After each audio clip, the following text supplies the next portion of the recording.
Hi everyone! Today on my channel I'm going to be showing you how to make glittered acrylic ornaments. So I've made a couple in advance to show you what these can look like. This one is a Grinch ornament that I made a couple of days ago.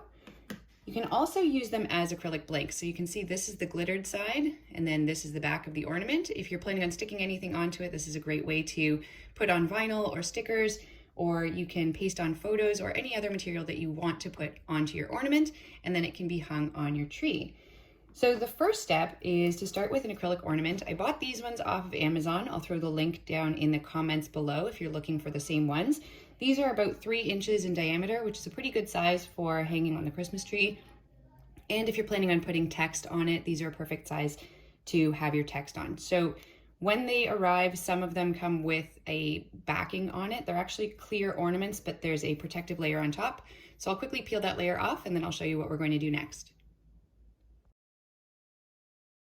So now the protective layer has come off. You can see it's a lot more clear now. There's no fog or haziness to it. I promise you that will be the hardest part of creating these ornaments. For whatever reason, those things are really hard to peel off. The next thing that you're going to need is Mod Podge. I like to use the gloss one, especially when doing glitter ornaments, because it allows the glitter to really show through. The matte one will kind of dull the look of your glitter a little bit. And then you can choose whichever color of glitter you'd like. I prefer to use the extra fine ones. That's what gives it the really sparkly look. You can tell the glitter flakes are really small. If you use the larger chunks of glitter, it will come up with a little bit more of a textured look at the end. So I prefer to use the extra fine. It's a polyester glitter. You can find it at most craft stores, Dollarama, pretty much anywhere that sells craft supplies. So the first thing that you're going to want to do is tip your Mod Podge up and down a few times. This mixes up the product. Don't shake it. It ends up with lots and lots of bubbles. And then I use a sponge brush applicator. It's easier if you lift the ornament up for this part and have somewhere ready. I'm just going to use another glitter bottle to rest it on while you're waiting in between coats. So get lots of Mod Podge on at this stage. If there's streaks, if there's really big streaks at least, the glitter won't stick as well in those spots. So you really want to make sure that you get a good coating. It will get all over your hands. I don't think there's a way to do this neatly without making Mod Podge mess. Although if you have come up with a better solution, feel free to let me know in the comments. It's okay if it gets on the edges. All you're looking for is really a good dose of of Mod Podge to be able to stick that glitter on. So once it's like this, I'm going to set my Mod Podge out of the way. And I like to work on a sheet of parchment paper just so that all of the glitter can be easily contained. So we'll open up our glitter, and at this point you can dump on kind of as much as you want to be able to cover the entire shape. It will be shaken off at the end, so you can pour all of the extra glitter back into your glitter container, which is why I like to use the parchment paper, and that way it doesn't get all over my desk and my house. So for the next step, just pour the glitter over, making sure that everything is covered completely and there's no spots that are blank. And I'll leave my glitter container to the side. At this point, you can use a spatula or try to dig under it with your fingernails if you've got long nails. Pick up the ornament carefully, only touching the sides, and shake off as much of the glitter as you can. Then at this point, that's where you're going to use your little stand to hold on to your ornament. You can now fold the parchment paper in half and get our container back and pour it back in. So not much glitter left over at the end. I've got a little bit that's stuck to my parchment paper sheet. At this point, I'm going to go wash my hands and we'll let this guy set for a couple minutes. I'll be back. Okay, we're back. So you can tell from looking at the back of the ornament that it looks entirely shiny. When it's first been Mod Podged and glittered, you can tell that it's a little bit more matte on the back and you'll be able to see that it's not dry. So now that it's completely dry, first I'm going to tap off any extra glitter. Otherwise I'm going to end up with glittery Mod Podge.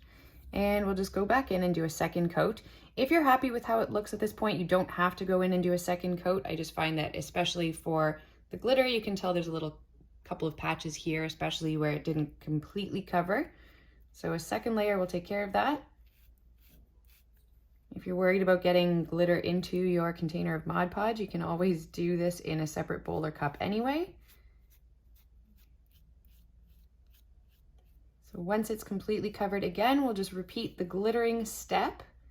This time you'll see it's a little bit easier to get a full coat without it smudging.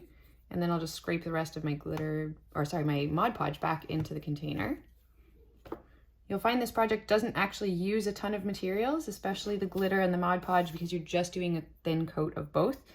I like to use either a toothpick or this is just an embroidery needle to poke through the hole where the ornament will hang, just to make sure that we still have a hole there and it's not covered with Mod Podge. Then we'll repeat our glittering step. So again, covering the entire ornament in glitter.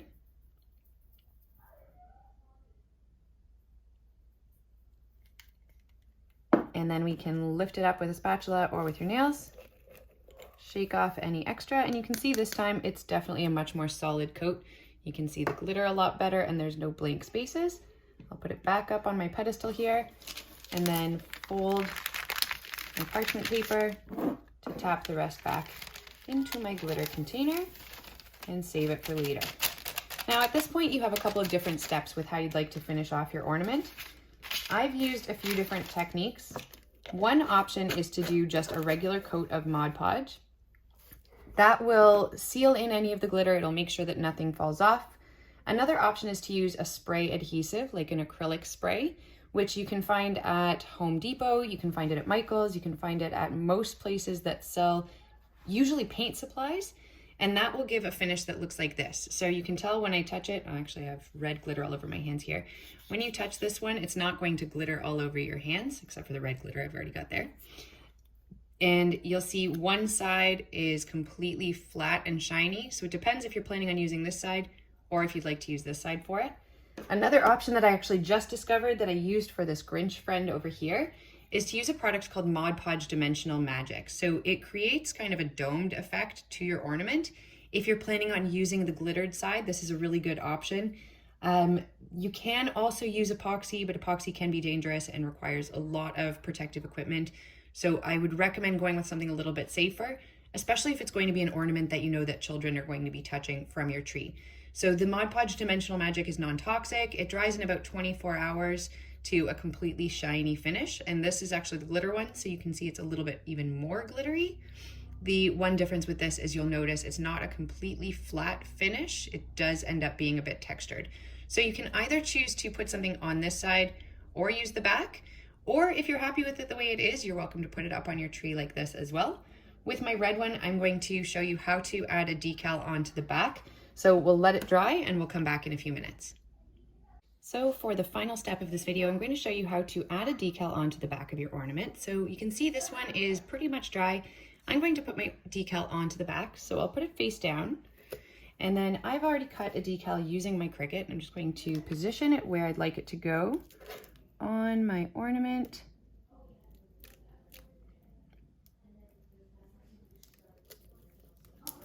Then press down really well. I'm using a clear transfer paper so that I could see exactly where it was going to go. I usually just use the back of my nail. You can use the scraper as well. And then slowly peel off to reveal your image. When you're peeling the image off, make sure to pull very carefully, otherwise the vinyl will lift back off with the transfer tape. And then you have one completed glitter ornament.